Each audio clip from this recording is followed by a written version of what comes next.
Pledge of Allegiance. Pledge allegiance to the flag of the United States of America and to the republic for which it stands, one nation, under God, indivisible, with liberty and justice for all. All right, thank you all for coming out this afternoon. The rain broke for a little while, so we weren't all soggy when we got in, so I'm glad for that. I'm glad everybody's here. Just a couple things. Mayor and council comments and city manager comments are not on the agenda, but we had a couple things we wanted to talk about. As far as I go, I just want to congratulate the winners. We had our election on Tuesday. Congratulate Mr. Goodpasture and Mr. Foster for their election to school board, and for Councilman Farnham and Councilman Mumpower's re-election. Congratulate them both. And I know Councilman Farnham got the most votes of anybody in the last 10 or 12 years, so he presumably won't let us forget that for a couple of years. That's all I've got. Are there any other council comments? City manager? I do have one comment in regards to the Memorial Day services typically held in Cumberland Square Park. We've been notified by the Veterans Council that due to the coronavirus pandemic, they are going to cancel this year's Memorial Day service, but they would encourage individuals to show their respects at some point during the Memorial Day weekend for veterans who have served our great nation. All right, thank you very much. On to the agenda. Item 1, public hearing in regards to preferred casino operator. We'll go ahead and open the hearing. Staff comment.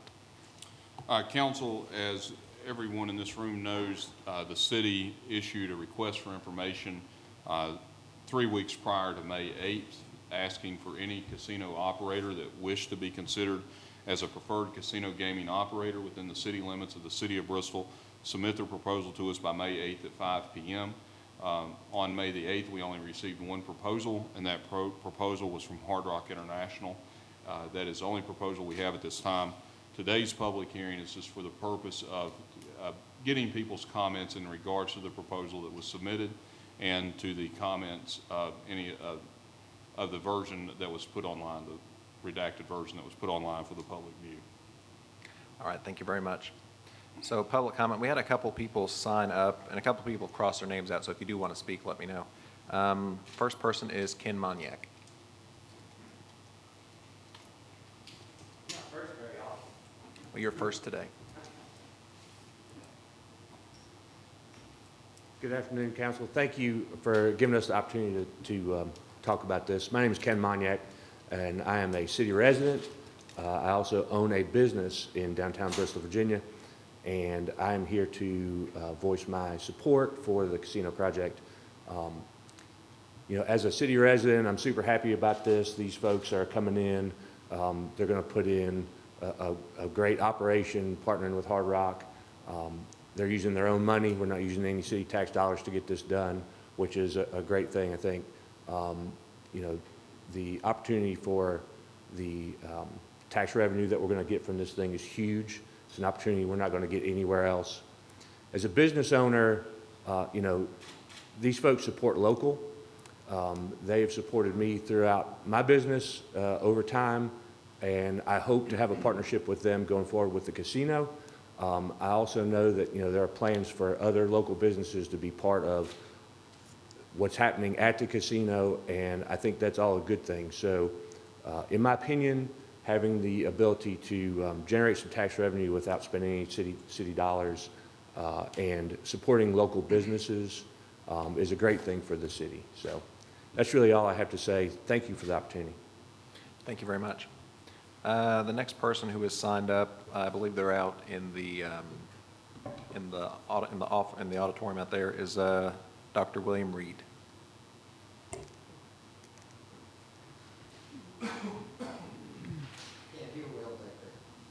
Good afternoon. William Reed, property owner, resident, taxpayer, Bristol, Virginia.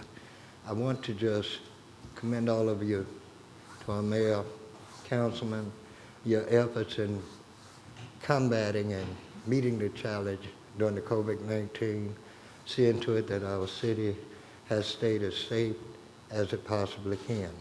It has been a challenge to me being a pastor in this church that I served here in Bristol, Virginia for 28 years, This is the first time ever in my pastory for 50 years that I have ever had to meet challenges such as this.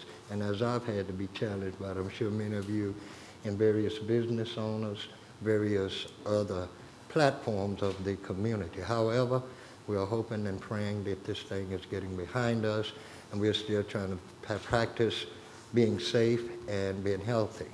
I want you to know we are excited about Hard Rock. We're hoping that they will come in and they will make a great impression and a great impact to this city as we come together in our efforts to try to not only envision, but to actually activate a greater stimulus, which is employment, to make better our economical situation here in Southwest Virginia and Northeast Tennessee.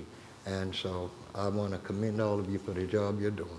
And I hope and believe the best is yet to come. Thank you very much. Thank you. The two people that had signed up and crossed out, did you all want to talk still? Or?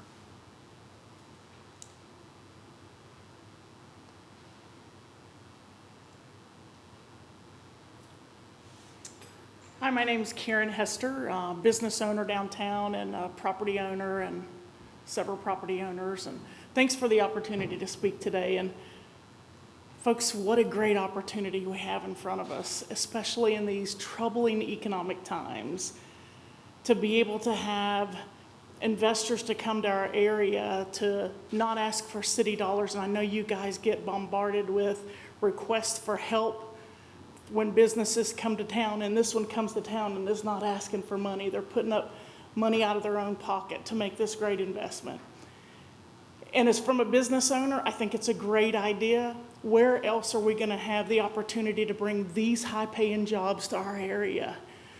You know, I'm not a gambler. I'm not a drinker. Those kinds of things don't appeal to me, but it does appeal to me to be able to go there and eat at the fantastic restaurants that they'll have, to have my family to come and have an opportunity to stay in a Hard Rock hotel resort room, or for me to be able to go and see some of the great acts or the music venues that they bring to our area. So I, for one, am in support of it and am willing to help and do anything I can. So thank you for your time today. Thank you very much. Yep. This other person that had signed up and maybe crossed out is Monica, and I don't know if, is she in the annex? Do you want to talk? Okay. And I believe we have submitted comments that the clerk has. All right, I've got 5 emails that I've received. The first is Candy Snodgrass, 1011 Piedmont Avenue. She said, my husband Alan and I are supporters of the casino. We are registered voters in Bristol, Virginia, and 30-plus years residents. Bristol, Virginia needs Hard Rock.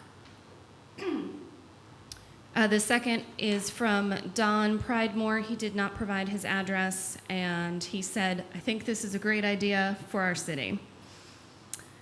Next is Charles Lindell, 341 Blackburn Drive. He's from Bristol, Tennessee, but we'll take his comment.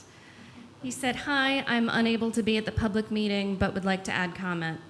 With 40 years in the travel industry, I have seen casinos throughout North America and on 50-some cruise ships that I've been on. I do not gamble, but with a degree in economics and having had small businesses along with the travel mentioned, I have seen the economic attributes in many places and conditions. I am originally from Colorado Springs. Some years back, the state legislated casinos in 3 mountain towns. They were very nearly ghost towns of Colorado's mining past. With my tours and personal travel, I had seen each close to 0 population. When the casinos opened, there was naturally some increase in crime and traffic, but in no way overwhelming. What was huge was and is the employment and activity in the 3 towns. The 3 towns are Cripple Creek, Black Hawk, and Central City. Living fairly close to the Bristol Mall and having been there during its business days, I would like to see it come back to life and perhaps the most important, the jobs. The next is Andrew. Randy, you know how to say the last name. Christofek. Thank you. Good afternoon. I wanted initially to appear in person at the public hearing on the proposed Bristol Resort and Casino, but due to the COVID-19 situation, I decided this is a much safer way to give you my support for the project. At the onset of the announcement of the possibility of bringing a casino and other establishments to the vacant Bristol Mall, I thought, what a great thinking out of the box idea this is. Not once had I thought of something like this, and I began to look into the proposal. Two highly respected, successful local businessmen willing to put their money, time, and effort into seeing this project become a reality for Bristol, Virginia, and not cost the city or the state anything, all money coming from them. This seemed too good to be true, but as we all found out, it was not, and here we are today, just months away from a referendum to be able to vote as citizens on the building of the resort and casino. Although I'm no longer a citizen of Bristol, Virginia any longer, I was born, raised, educated, worked, and retired in the city. I have a deep love for the city and want to see it grow and prosper. I fully support this project and the people who are developing it.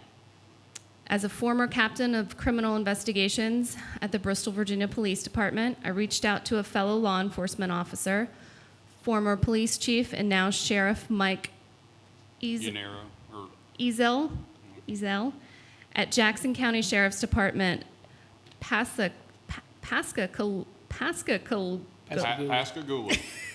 Thank you, Mississippi, to get his insight as both a personal friend and law enforcement officer on the effects a casino had in his area. He assured me that it was a very positive endeavor and that not only the taxes it brought in, but the entertainment and restaurant shopping was a very positive nature for not only them, but the surrounding areas. I certainly hope the citizens of Bristol, Virginia rise to the occasion being given to them to bring in large amounts of taxes from mostly tourists who will visit not only the casino, but shops, restaurants, and hotels, motels in the area, along with good-paying jobs. Our entire Southwest Virginia area tends to benefit from this going forward.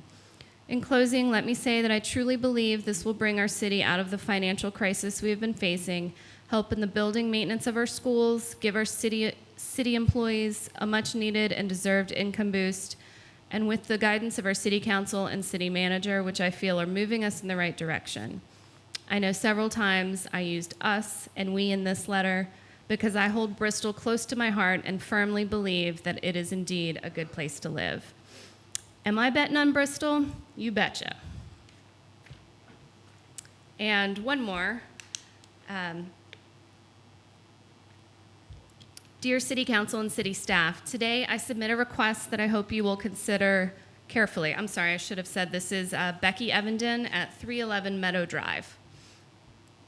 Today I submit a request that I hope you will consider carefully. As you know, the State Gaming Commission broadly studied potential impacts of casinos on state revenue and on local economies. Heavy emphasis was on the benefit to the state through the gaming tax. Many variables are involved in predicting local impacts, and success hinges on an incredible influx of visitors from outside our region. That influx must be sustainable long-term. The details and assumptions in that report are complex. In crunching some numbers, it appears to me that gaming tax on a net basis could potentially bleed money out of our local economy and into Richmond, unless visitors from outside our area represent close to 90% of gamers at the casino portion of the resort. Local economic benefits depend primarily on revenue streams outside the gaming tax. Some will be offset slightly by expenses such as public safety. It's also difficult to gauge whether the net impact will be positive or negative for existing small businesses, as such effects have varied in cities where casinos have been introduced. I know promises have been made, but there are many variables at play here. Your vote on the casino operator, as well as our city's referendum vote in November, will impact Bristol for decades. Gentlemen, you now have in your hands a very specific proposal with detailed financial projections. These details go beyond anything studied by the State Gaming Commission. We require an independent expert to study and fact-check the details against a knowledge of our local economy in order to be confident about how Hard Rock's proposal will impact us. We want to be as sure as possible that the local economic impact will be incredibly positive and sustainable long-term. I'm asking you to propose an outside financial study of the Hard Rock plans impact on our local economy. Preferably, an independent expert is included in the confidentiality agreement with Hard Rock, and they assess the diverse economic impacts in an unbiased way. Ideally, a report is written that can be shared with the public in a non-redacted format. I know this is a difficult time in which to request the expense of an outside analysis, but consider how these very circumstances were never imagined by the JLARC Gaming Study. All predictions hinge on unencumbered tourism. Finally, I've discussed the suggestion of an outside analysis with Mr. Eads. My own preference is that you, our councilman, have the safety net of an expert analysis before approving the casino operator. However, I understand the state's timeline poses significant barriers. What does seem possible is commissioning a study that could be released prior to the referendum. This would equip voters to make an informed decision in November as they weigh the non-economic effects of a casino resort against a local economic analysis. Thank you. Thank you. Mayor, I have 2 emails too to read as well. Okay, go ahead. The first email is from Jim Street, 245 Birch Street, Bluntville, Tennessee. Dear Randy, I'm writing in support of using the former Bristol Mall property as a location for the Bristol Casino. The former mall is easily accessible from I-81 and contains the vacant commercial acreage needed for the facility. This site already has the utilities, traffic control, access, site prep needed for the project. Additionally, this site, as opposed to placing a large facility on a greenfield, will not adversely affect water quality or increase the stormwater runoff because it is already covered with impervious surfaces. Also support this site because I believe transforming the former mall property will encourage redevelopment of a blighted commercial corridor. Gate City Highway used to be a booming commercial corridor, and the casino will go a long way toward making this corridor boom again. And let me pull the other one up. Just a moment. Okay, I found this on... Siri's not signed up to speak at this hearing.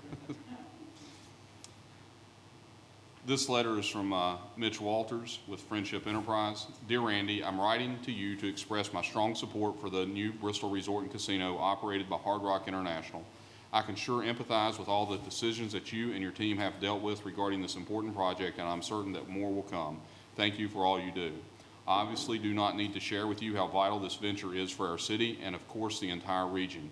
The creation of a stronger employment base, increased property and sales taxes, as well as adding significant value that will allow Bristol to move from a good place to live to a great place to live. There will never be another opportunity to find a better use for the vacant Bristol Mall, so this opportunity certainly needs to happen. In addition, there will never be 2 more qualified investors than Jim McLaughlin and Clyde Stacy to make this opportunity a reality. These gentlemen have not only the financial ability, but a tremendous history of business success. We must seize these tremendous opportunities. I know there has been some discussion about a casino at the Pinnacle. In my opinion, the Bristol Mall is the only choice. This property needs to be repurposed, and the Bristol Resort and Casino operated by Hard Rock International is not only the answer, but the only answer. The Pinnacle will not only benefit from the mall location, it will add value with retail, restaurants, and entertainment opportunities. The Pinnacle and the Bristol Mall location need to complement each other and not compete with each other.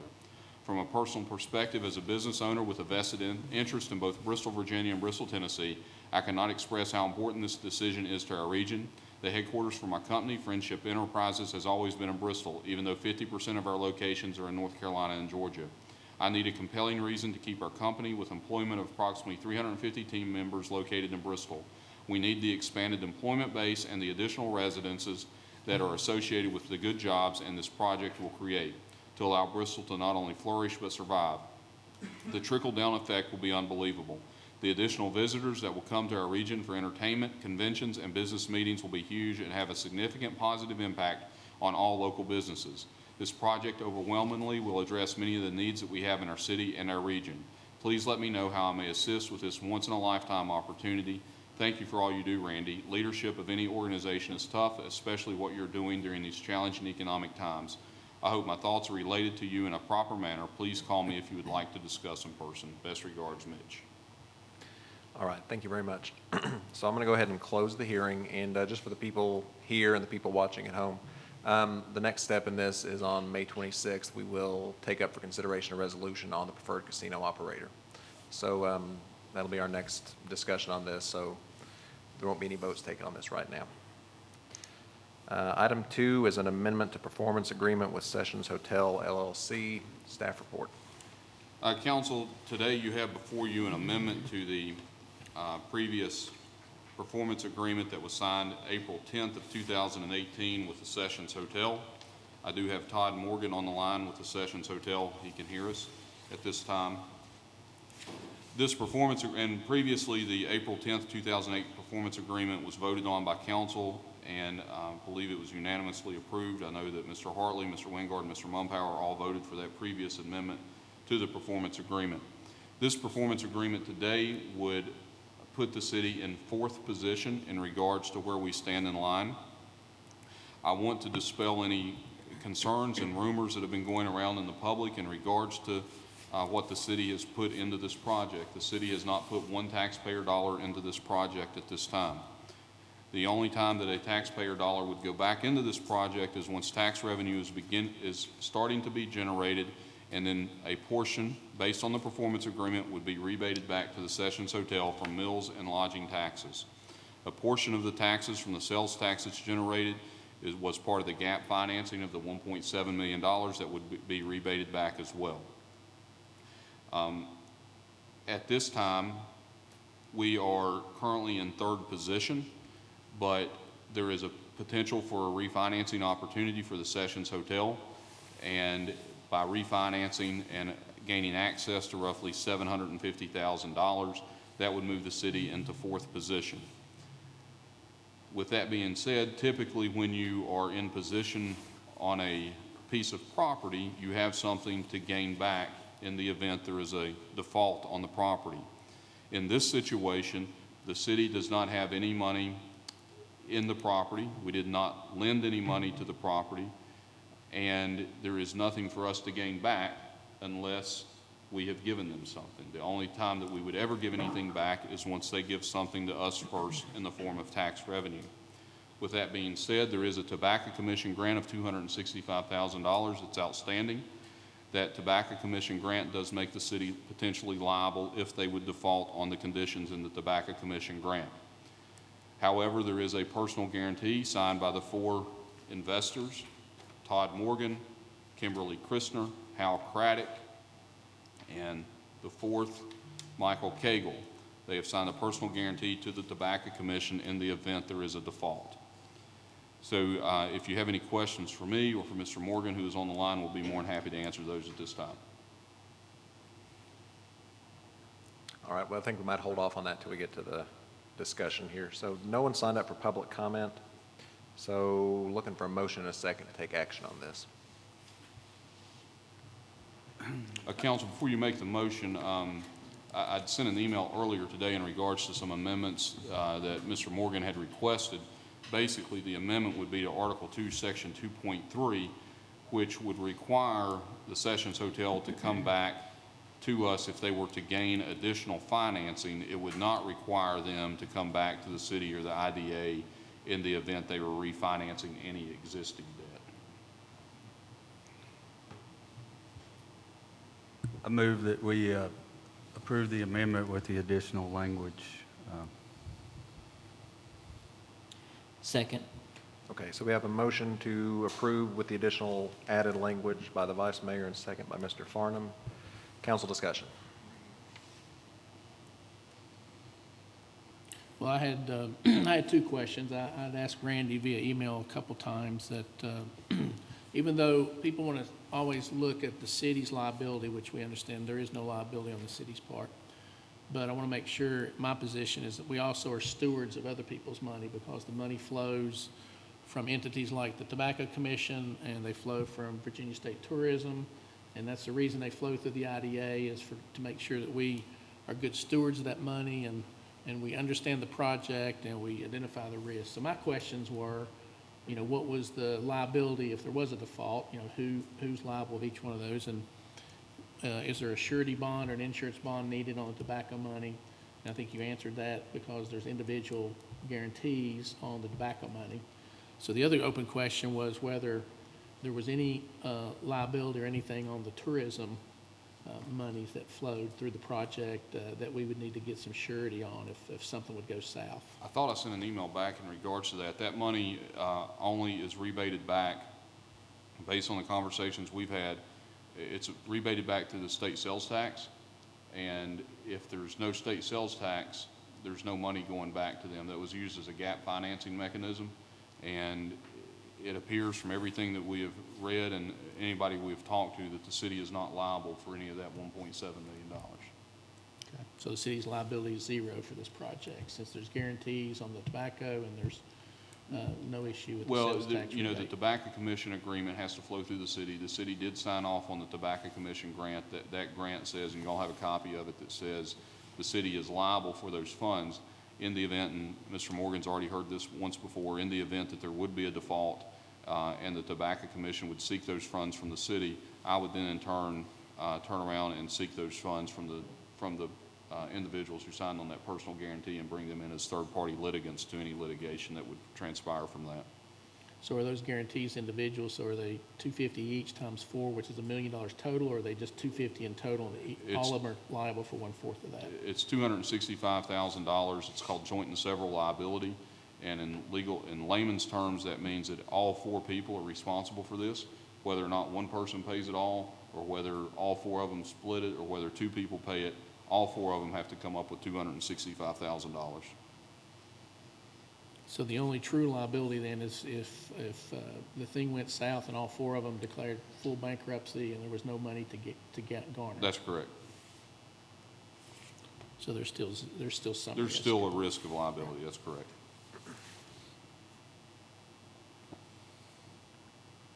Is there any further discussion? I'll just add, this project has been very long in coming.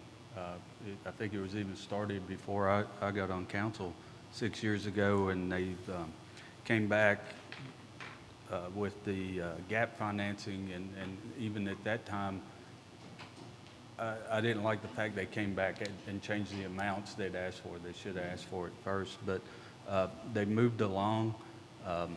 And I've had the opportunity to see various stages of what they've done, and they were ready to open right before the pandemic occurred and everything. So this is a good asset for our community and our downtown, and I think moving, it's not changing the amounts, it's just moving the position, and in some ways I think it's pretty smart of them to take advantage of lower interest rates and try to refinance. And we may see this kind of issue from other people we have performance agreements with in the near future as they look at that. But I know for other businesses that have come and refinanced or got additional funds where we were in a lower position, we typically supported that. So I hope this helps them. I hope they're able to open. I think I saw either on the news or in the paper, they were planning on opening here very shortly. And when they do, I wish them well, because this will be a great asset and hopefully encourage more development on that end of State Street in the future. And I'll echo the Vice Mayor's comments. I'm excited for, obviously for all our hotels to get open, but I'm specifically excited for this one to get open because it's been a long time coming and they've done a lot of work on a lot of old buildings that were eyesores previously, and it looks worlds different and much, much better now. And I haven't actually seen it since it's been done, so I'm excited for it to get open so I can at least see what's going on in there. Is there any other comments? Council, just to put it on the record, I want to read how the language will be amended. The actual performance agreement will be changed. To what you have in front of you is just an amendment where you can sign off on that, stating that you agree with it, but the actual performance agreement will need to be signed at a later date. We had an IDA meeting at 10:30 this morning. I didn't know if they would have any suggested revisions, so I didn't want to draft the agreement without talking or going through the motions with them in regards to what their thoughts were, and then the same with you all. So Article 1, Section 1.10 of the April 12, 2018 amended and restated performance agreement will be amended to the following language, quote, Sales tax revenues, the applicant shall provide the city with revenues from all applicable sales taxes in an amount totaling not less than $850,000 within 5 years from the commencement of the term of this agreement, end quote. And that's due to a typographical error, I think, that occurred in 2017 where it was not amended in the agreement previously. Article 2, Section 2.3 of the April 12, 2018 amended and restated performance agreement will be amended to include the following. Quote, the IDA agrees to subordinate its lien position on said property to any traditional financing used in the acquisition, construction, and operation of the project. Any additional financing, excluding any refinancing of existing debt, after accessing $754,865 from the primary lender sought by CBH Bristol LLC, shall be approved by the city and IDA prior to said financing. All right, thank you very much. Hearing no further discussion, if the clerk would call the roll, please. Farnum. Yes. Mumpower. Yes. Wingard. No. Hartley. Yes. Osborne. Yes. All right, final item is item 3, granting limited street closure authority to the city manager to expire on June 30, 2020. Staff report. Council, on May the 12th, 2020, City Council approved a street closure request on Piedmont Avenue to allow the expanded outdoor dining for Burger Bar and Quaker Steak. The city manager is requesting that the City Council grant him the authority to authorize similar street closures through June the 30th of 2020, limited to Piedmont Avenue, Moore Street, and birthplace of Country Music Way to support local businesses as they begin to reopen following COVID-19 shutdowns. These closures will not change any restrictions such as occupancy limits required by the governor or any other agency. I can tell you in regards to this past weekend, both the Burger Bar and Quaker Steak were very appreciative. They had a great turnout and do want to continue to do these sorts of things for the time being until indoor dining can occur. I spoke with them this morning. Based on the weather, we put off the decision for this weekend until today. And just based on the weather and based on the fact there is an event next weekend, they think it would be better not to close the roads this weekend, but to close it next weekend. And we'll continue to do that. We'll make all these decisions. We'd like to make them by Wednesday, but it may be a potential if there's inclement weather being forecast. We may wait till Thursday around noon or 1 o'clock to make that decision so we can have a better idea on the weather. So Your Honor, Council, I'm asking for y'all's permission to just allow me the limited authority to make these decisions without having to come before council during the next 6 weeks. All right, thank you. No one has signed up for public comment, so looking for a motion and a second to take action.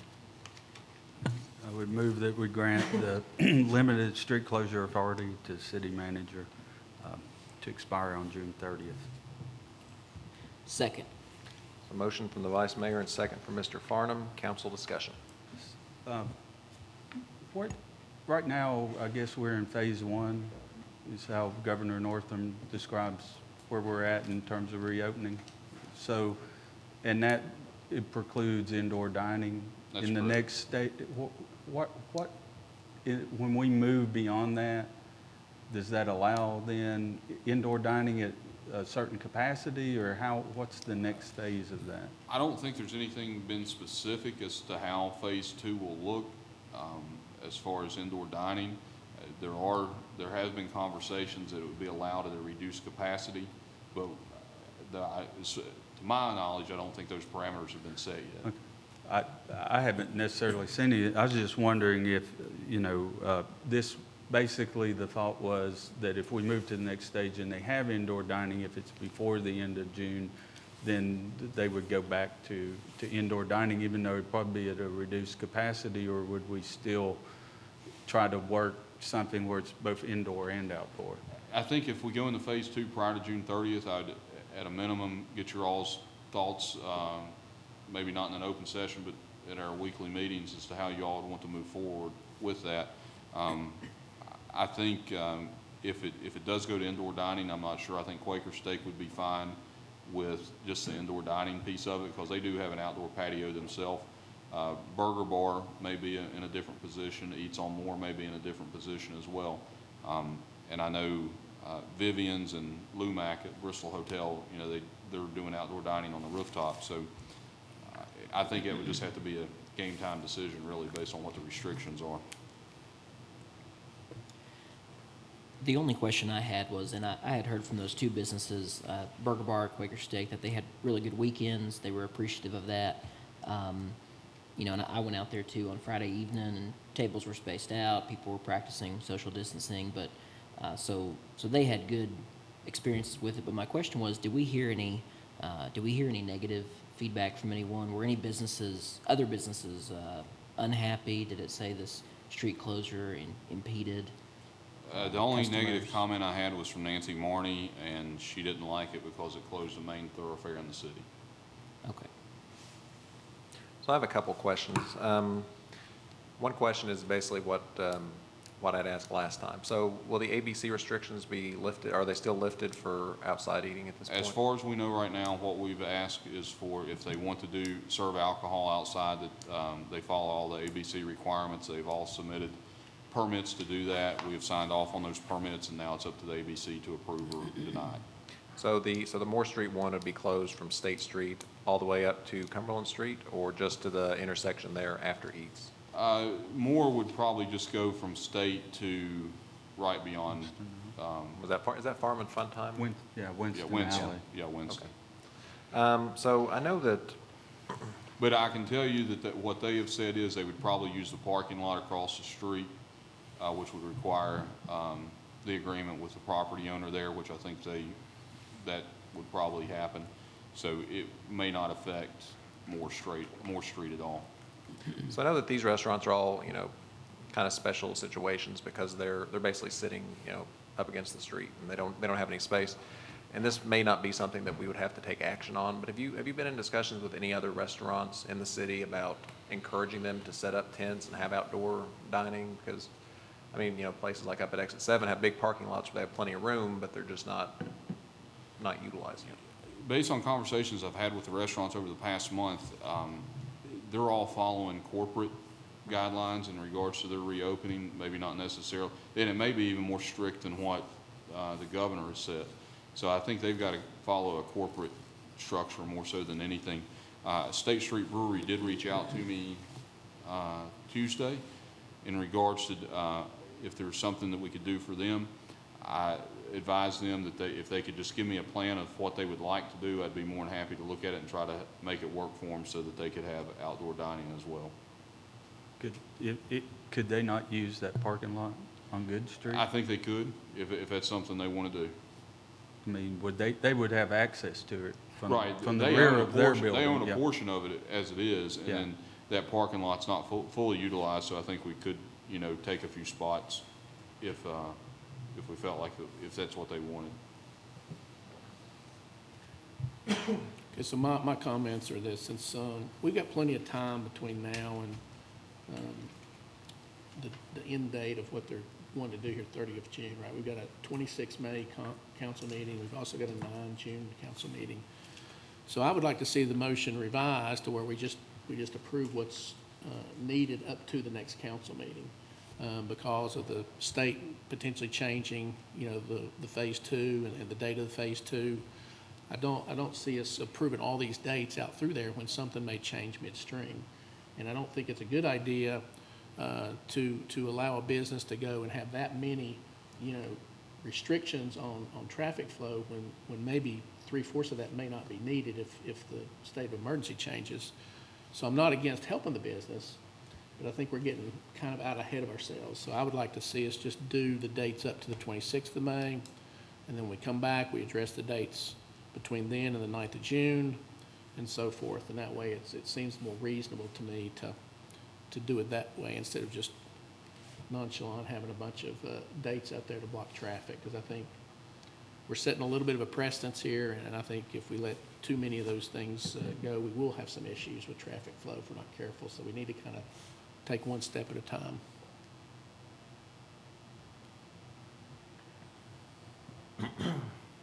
Well, I believe that we should do all that we can do to help our local businesses because we are at a disadvantage with the Tennessee side being able to open up, and we're not able.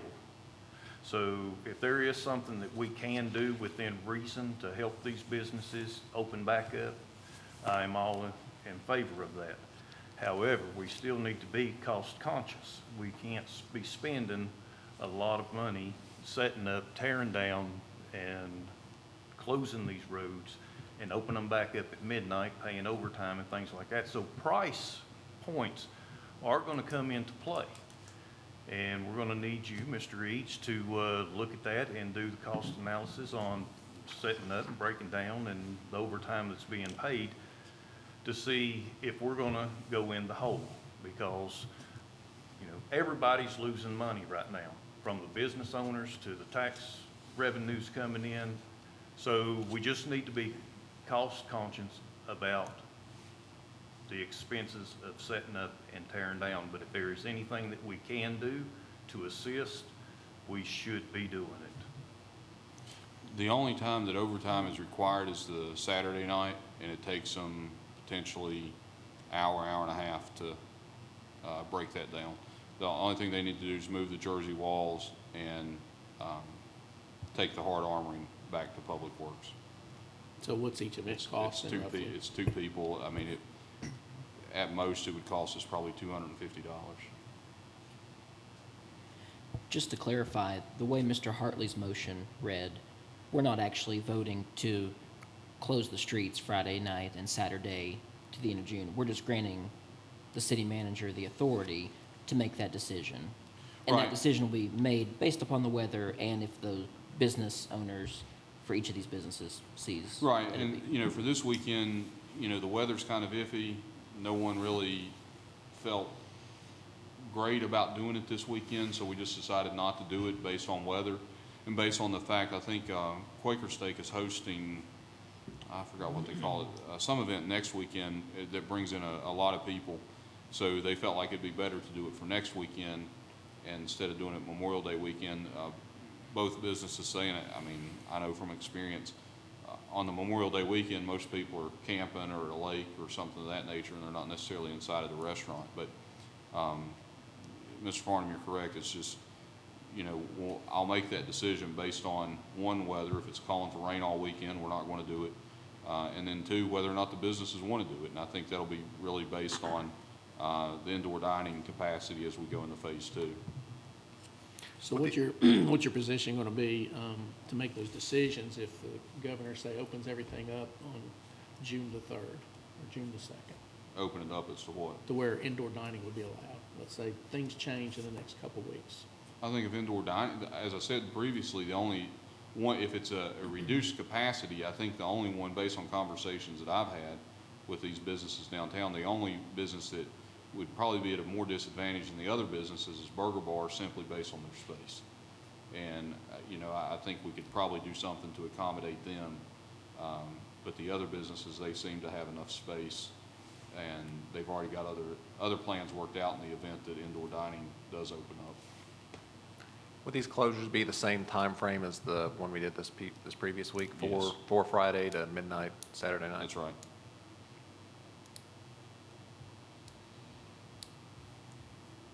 Any further discussion? Hearing none, please call the roll. Farnham. Yes. Mumpower. Yes. Wingard. Yes. Hartley. Yes. Osborne. Yes. We stand adjourned.